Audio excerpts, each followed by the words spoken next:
സ്ഥിരമായിട്ട് കഫക്കെട്ടാണ്. എൻ്റെ കുട്ടിക്ക് ഒരു മാസത്തിൽ 2 തവണയെങ്കിലും കഫക്കെട്ട് ഉണ്ടായില്ലെങ്കിൽ അത്ഭുതമാണ് എന്ന് പറയുന്ന ആളുകളുണ്ട്.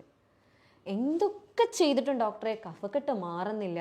ഒരാഴ്ചയായി, ഒരു മാസമായി തുടങ്ങിയിട്ട് ഒരുപാട് ഡോക്ടേഴ്സിനെ കാണിച്ചിട്ടുണ്ട്. കുറേ വീട്ടിൽ പലതും ട്രൈ ചെയ്ത് നോക്കിയിട്ടുണ്ട്. ഇത് മാറുന്നില്ല ഡോക്ടറെ, ഇതിനി മാറാതെ പോവോ, എൻ്റെ കുട്ടി എന്നൊരു രോഗിയായിരിക്കുമോ എന്നൊക്കെ ചോദിക്കുന്ന ആളുകളുണ്ട്. ഇവർക്കുള്ള വീഡിയോ ആണ് ഇത്. സ്ഥിരമായിട്ട് കഫക്കെട്ട് വരുന്നതിൻ്റെ കാരണങ്ങൾ എന്താണ്, എന്തൊക്കെയാണ് നമ്മൾ ശ്രദ്ധിക്കേണ്ടത്, വീട്ടിൽ നമ്മൾ എന്തൊക്കെ മണ്ടത്തരങ്ങൾ ചെയ്തിട്ടാണ് ഇങ്ങനെ സ്ഥിരമായിട്ട് കഫക്കെട്ട് വരാനുള്ള കാരണങ്ങൾ ഉണ്ടാകുന്നത്, എന്തൊക്കെ ഒറ്റമൂലികളാണ് ഇതിനെ നമുക്ക് ട്രൈ ചെയ്യാൻ പറ്റുന്നത്, അതേപോലെ ഏതൊക്കെ രീതിയിലാണ് നമുക്ക് ഒരു രോഗം വന്നു കഴിഞ്ഞാൽ, ഇത്തരത്തിലുള്ള കഫക്കെട്ട് വന്നു കഴിഞ്ഞാൽ നമ്മളതിനെ നോക്കേണ്ടത് എന്നുള്ളതൊക്കെയാണ് നമ്മൾ ഇന്ന് ഈ വീഡിയോയിൽ പറയുന്നത്. ഞാൻ doctor Hiba Abdul Majeed, doctor Basil's homeo hospital, Pandikkad, Malappuram ജില്ല.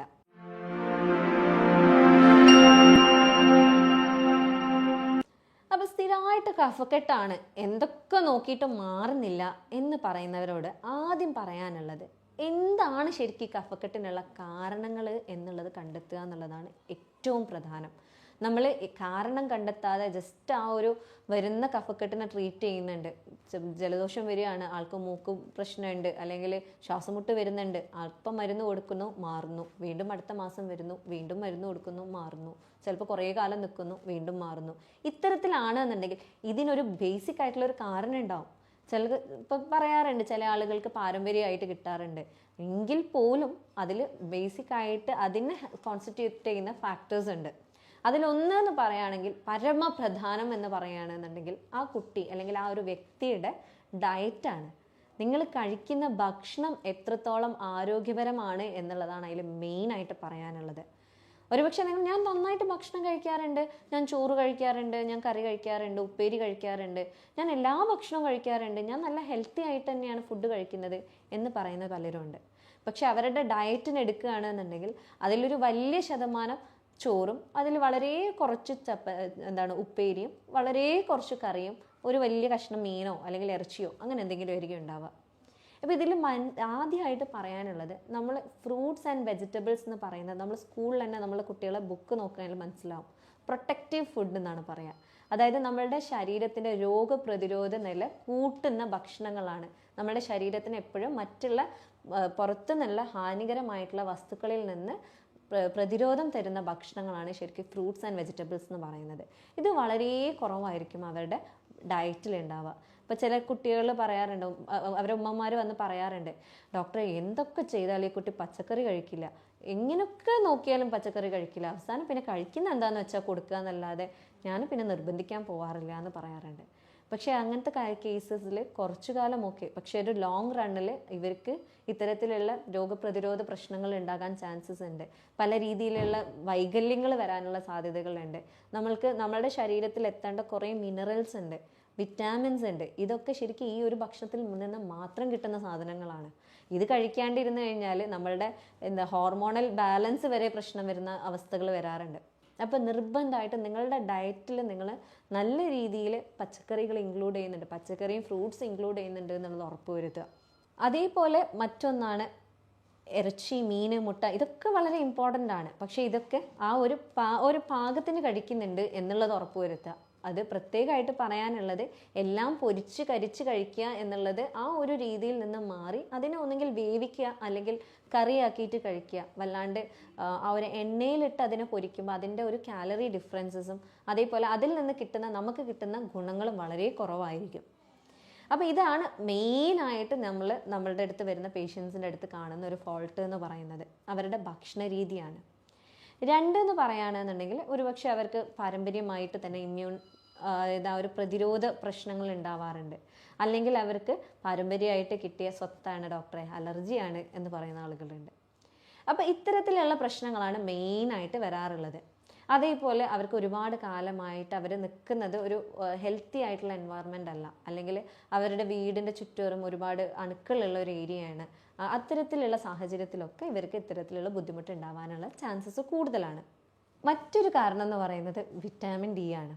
അപ്പോൾ നമ്മൾക്ക് എല്ലാവർക്കും അറിയുന്ന ഒരു കാര്യം തന്നെയാണ്, നമ്മളെല്ലാവരും വെയിൽ എക്സ്പോഷർ വളരെ കുറവാണ്, സൂര്യനോടുള്ള എക്സ്പോഷർ വളരെ കുറവാണ്.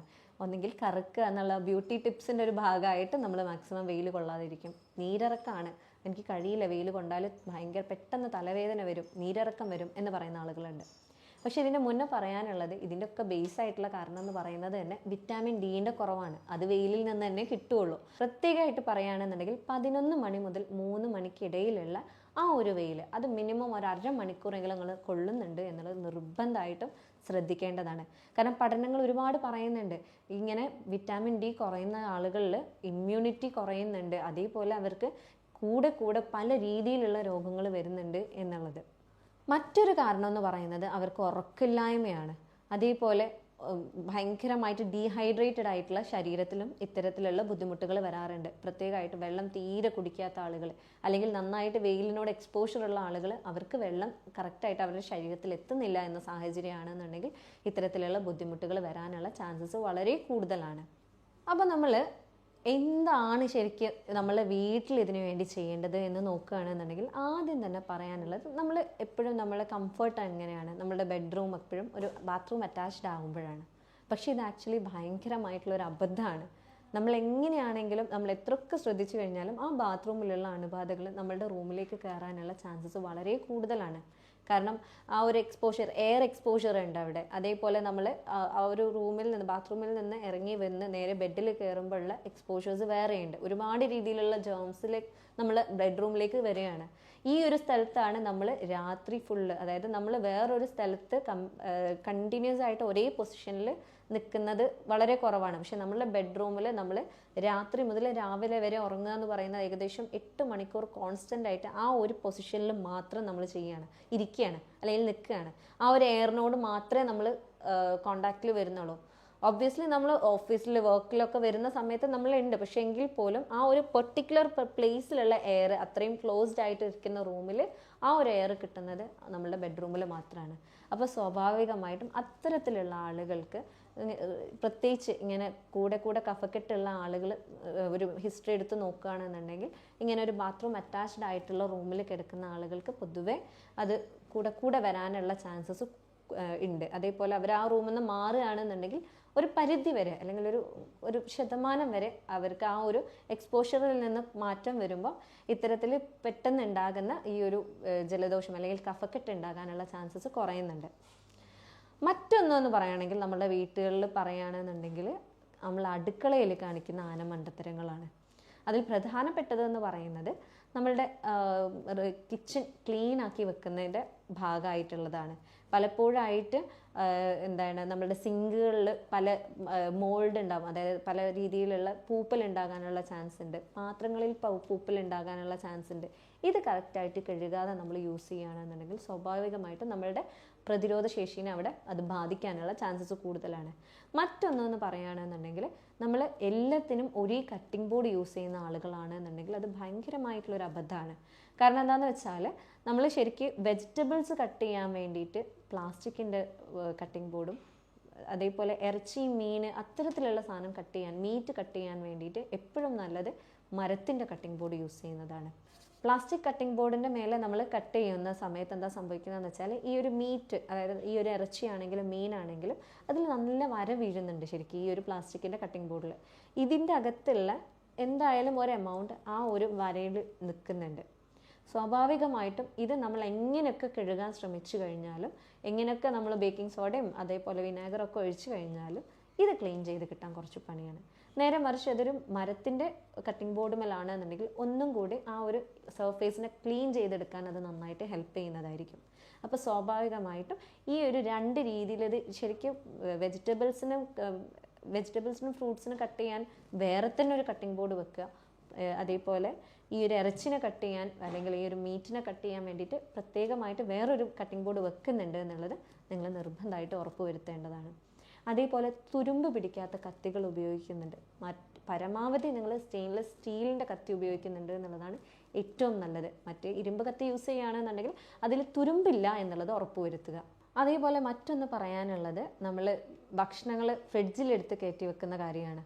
അതിൽ പ്രത്യേകമായിട്ട് പറയാനുള്ളത്, നല്ല ചൂടുള്ള ഭക്ഷണം പെട്ടെന്ന് അങ്ങനെ ടെമ്പറേച്ചർ ചേഞ്ച് വരുത്തുന്ന രീതിയിൽ നമ്മൾ ഒരു കാരണവശാലും ഫ്രിഡ്ജിൽ കയറ്റി വെക്കാൻ പാടുള്ളതല്ല. അതേപോലെ നമ്മൾ സാധനങ്ങളെല്ലാം സ്റ്റോർ ചെയ്യുന്നത് വല്ലാണ്ട് പൂപ്പലില്ലാത്ത അല്ലെങ്കിൽ നനവില്ലാത്ത കണ്ടെയ്നേഴ്സിൽ, അല്ലെങ്കിൽ അതേപോലെ ആ ഒരു ഏരിയയിൽ വല്ലാണ്ട് മഴ തട്ടുന്ന അല്ലെങ്കിൽ നനവ് തട്ടുന്ന ഒരു ഭാഗത്തല്ല എന്നുള്ളത് ഉറപ്പുവരുത്തുക. കാരണം ഇത്തരത്തിൽ ഈ ഒരു കണ്ടെയ്നേഴ്സിലൊക്കെ പൂപ്പൽ വരാനുള്ള ചാൻസസ് കൂടുതലാണ്. നമ്മൾ ഇത് അറിയുക പോലുമില്ല, ചില പൊടികളൊക്കെ നമ്മൾ അറിയുക പോലുമില്ല ഇതിൽ പൂപ്പൽ വന്നിട്ടുണ്ട്, അതെടുത്ത് കഴിക്കുകയാണെന്നുണ്ടെങ്കിൽ സ്വാഭാവികമായിട്ട് നിങ്ങളുടെ ഇമ്മ്യൂൺ സിസ്റ്റം അവിടെ ഭയങ്കരമായിട്ട് പ്രശ്നത്തിലാവാനുള്ള ചാൻസസ് കൂടുതലാണ്. അപ്പോൾ ഇത്തരത്തിലുള്ള മണ്ടത്തരങ്ങൾ നിർബന്ധമായിട്ട് നമ്മൾ ശ്രദ്ധിക്കേണ്ടതുണ്ട്. നമ്മളുടെ ഈ ഒരു ഇമ്മ്യൂണിറ്റി കൂട്ടിക്കഴിഞ്ഞാൽ മാത്രമാണ്, ഒരു പ്രതിരോധ രീതി കൂട്ടിക്കഴിഞ്ഞാൽ മാത്രമാണ് ശരിക്കും നമുക്ക് കൂടെ ഈ രോഗങ്ങൾ ഉണ്ടാകുന്നത് നമുക്ക് കുറയ്ക്കാൻ സാധിക്കുകയുള്ളൂ. ഇനി ഇപ്പം നമ്മൾ പറഞ്ഞു നേരത്തെ ബെഡ്റൂമിൽ ബാത്റൂം അറ്റാച്ച്ഡ് ആകുമ്പോൾ എങ്ങനെയാണ്, അപ്പോൾ ഓൾറെഡി നമ്മൾ വീടുണ്ടാക്കി കഴിഞ്ഞു, അപ്പോൾ ഇനി എന്താ ചെയ്യാൻ പറ്റുന്നത്? നിങ്ങൾക്ക് ചെയ്യാൻ പറ്റുന്ന ഏറ്റവും ഒരു നല്ല കാര്യം എന്ന് പറയുന്നത് നിങ്ങളുടെ ബെഡ്റൂമിൽ ഏതെങ്കിലും ഒരു മൂലയിൽ കല്ലുപ്പ് കൊണ്ടുവെക്കുക എന്നുള്ളതാണ്. കല്ലുപ്പ് എന്തിനാണ് കൊണ്ടുവന്ന് വെക്കുന്നത്? നെഗറ്റീവ് എനർജീനെ വലിച്ചെടുക്കാനാണോ എന്നായിരിക്കും അടുത്ത ചോദ്യം. നെഗറ്റീവ് എനർജി എന്നുള്ളതല്ല, അതിൽ മെയിനായിട്ട് പറയാനുള്ളത് കല്ലുപ്പിന് എന്താണെന്ന് വെച്ചാൽ ഇമ്പ്യൂരിറ്റീസ്, അതായത് നമ്മളുടെ എയറിലുള്ള അനാവശ്യമായിട്ടുള്ള കാര്യങ്ങളെ വലിച്ചെടുക്കാനുള്ള ഒരു പ്രത്യേകമായിട്ടുള്ള കഴിവുണ്ട്. പ്രത്യേകിച്ച് നമ്മളുടെ എയറിൽ എന്തെങ്കിലും നമുക്ക് ഹാനികരമായിട്ടുള്ള കാര്യങ്ങളുണ്ടെന്നുണ്ടെങ്കിൽ അതിനെ വലിച്ചെടുക്കാനുള്ള കപ്പാസിറ്റി ഉണ്ട്. അതേപോലെ തന്നെ നമ്മളുടെ റൂമിൽ പൂപ്പലുണ്ട് അല്ലെങ്കിൽ അങ്ങനത്തെ പൂപ്പ് പിടിച്ച സ്ഥലങ്ങളുണ്ട് എന്നുണ്ടെങ്കിൽ ഈ പൂപ്പലിൻ്റെ ഒരു ഇതിനെയൊക്കെ മാറ്റിയെടുക്കാൻ ഹെൽപ്പ് ചെയ്യുന്ന ഒന്നാണ് ഈ കല്ലുപ്പ് എന്ന് പറയുന്നത്.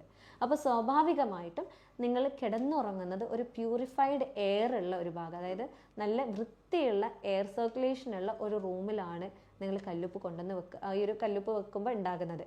അപ്പോൾ സ്വാഭാവികമായിട്ടും നിങ്ങൾക്ക് ഈ ഒരു റിപ്പീറ്റഡ് ആയിട്ടുള്ള തുമ്മൽ വരാനോ അല്ലെങ്കിൽ റിപ്പീറ്റഡ് ആയിട്ടുള്ള രോഗങ്ങൾ വരാനുള്ള ചാൻസസ് അവിടെ വളരെയേറെ കുറയുകയാണ്.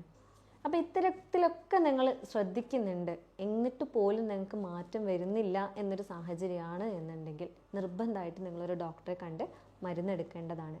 നമ്മളിവിടെ ഡീറ്റെയിൽ ആയിട്ട് നിങ്ങളുടെ കാര്യങ്ങൾ പഠിച്ച് അതിൻ്റെ മാനസികമായിട്ടും ശാരീരികമായിട്ടും തലത്തിൽ എല്ലാ കാര്യങ്ങളും ഡീറ്റെയിൽ ആയിട്ട് നിങ്ങൾ ആസ് എ ഹോൾ, നമ്മളൊരിക്കലും നമുക്കൊരു മനുഷ്യ ശരീരത്തിന് ഒരു കാറിൻ്റെ എൻജിനെ പാർട്സ് ആക്കിയിട്ട് എടുത്ത് ട്രീറ്റ് ചെയ്യുന്ന പോലെ ട്രീറ്റ് ചെയ്യാൻ പറ്റുന്ന ഒന്നല്ല.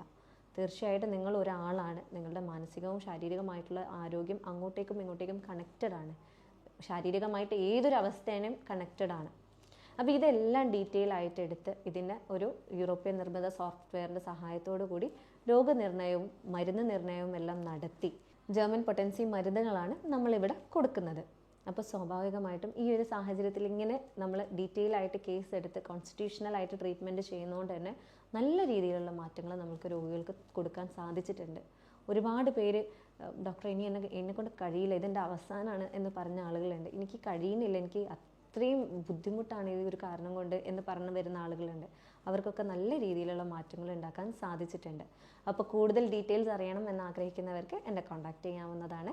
ഞാൻ doctor Hiba Abdul Majeed, doctor Basil's homeo hospital, Pandikkad, Malappuram ജില്ല.